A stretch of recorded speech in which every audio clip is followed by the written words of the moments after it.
Inoiz baino gehiago, eta eskerretik gainera, politikaren balioa balioan jarri behar dugula. Azken batean, gizarteak, herritarrek daukagun baliabiderik eraginkorrena gauzak aldatzeko, merkatuari kontrola jartzeko eta bidegabikeriari aurre egiteko politika da. Eta beraz, ezin duguna erori da, eskuinetik hainbeste aldiz eta indarrez bultzatzen ari diren ideia hori geure egitea. Hau da, politikak ez duela ezertarako balio. Azken batean, eskuinak nahi duena da gizarteko sektorerik kritikoena desmobilizatzea. Eskerra desmobilizatzea. Eta eskerrari dagokigu beraz, indarrean jartzea politikaren balioa. Inoiz baino beharrezkoagoa da. Eta politikatik bai aldatu daitezke gauzak. Politikan parte hartu behar da gustatzen ez zaikun hori aldatzeko, ze bestela zer gertatzen da. Politika egingo dutela betikoek betiko politika.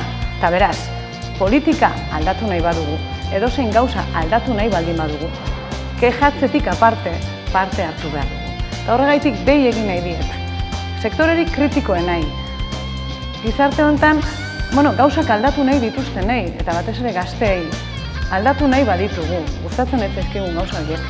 Parte hartu dezagun, bakoitzak bere mailan nahi duen bezala, baina ez dezagun parte hartzeari uko eginez betikoei eremu guztia beraientzat utzi.